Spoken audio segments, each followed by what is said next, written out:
One thing I will recommend that do not spend a lot of time on to explore type of variables and the basic, but I will emphasize where you have to practice more and to become a good developer. So this I'm just taking some time and to explain you to get the understanding, and you can move on. So when we are practicing more on the advanced section multiple time, you will be familiarized with the code. So please do not spend a lot of time on the sections like variables or any other bits, but you can spend more time on the when I'm discussing about the function and the classes or the object oriented programming. You have to discuss and explain and also the practice more. So again, the next section we are going to discuss, I open the Python file and it is called variable in advance. So advanced variable, so that some of the operations I'm going to put it in. So again, I'm going to say those file which my note which I prepared. Then I'm going to the right hand side for to get a new file. So I'm going to create a new one and to split. So that means I'm going to split and to click here and you can see. So my new code also I am variable advance practice. So it's a 2-1, so it will be easier to understand. So now we start with type casting. Okay, we start with type casting. That's our third topic. What is typecasting?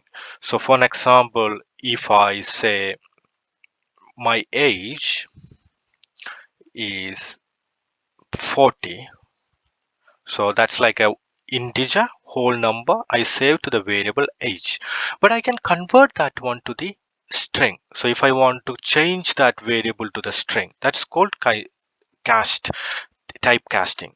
So I'm just say age need to be converted into string.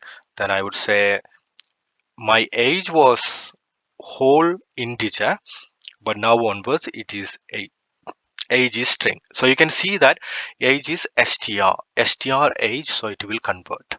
So now I can print double inverted comma age as a string.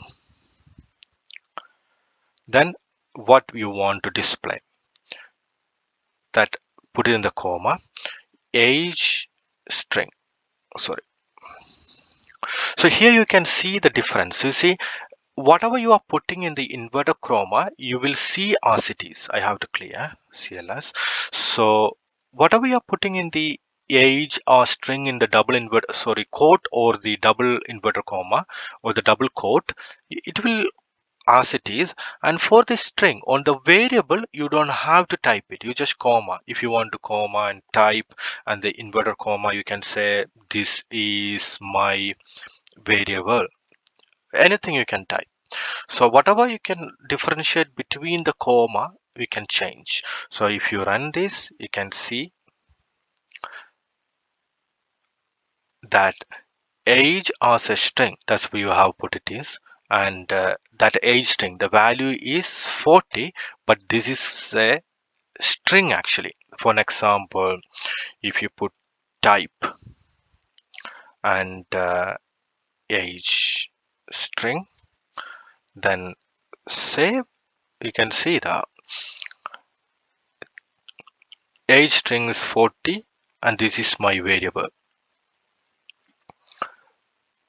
You have to print it.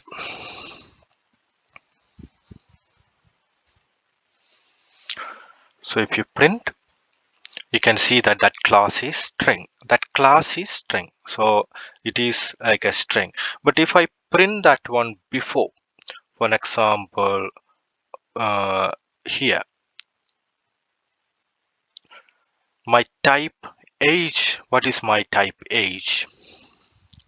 So my type age is a integer.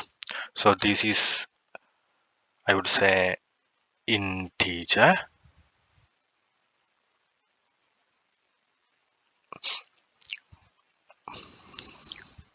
Integer. And if you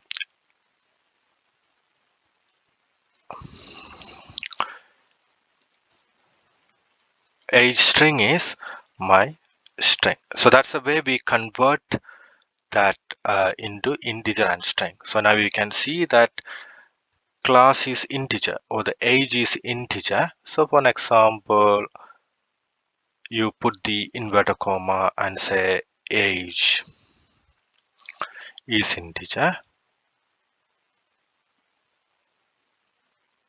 Yeah,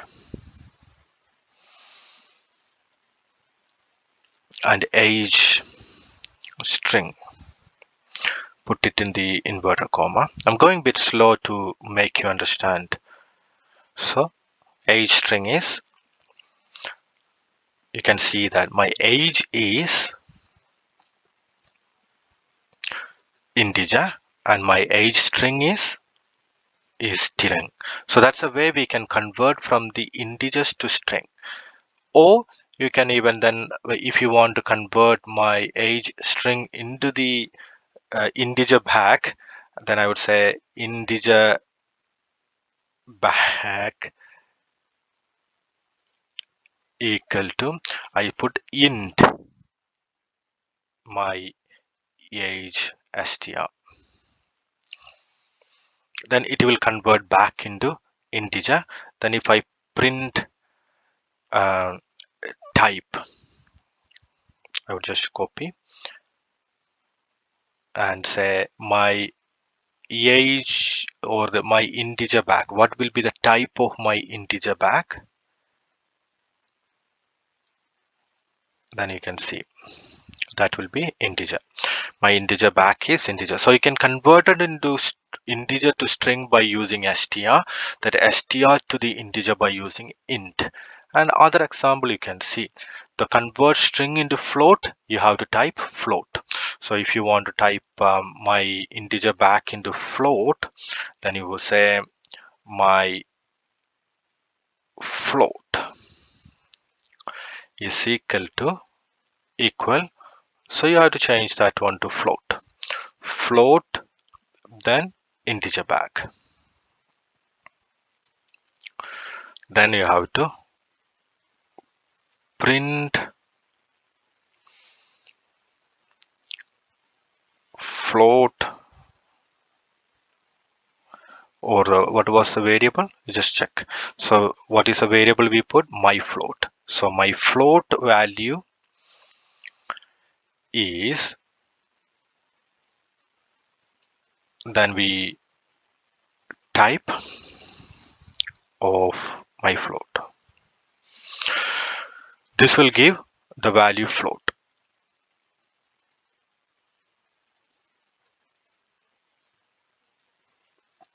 You can see that it is changed to the class float. This is the way you can change to the 2 and 4th to my integer, my float.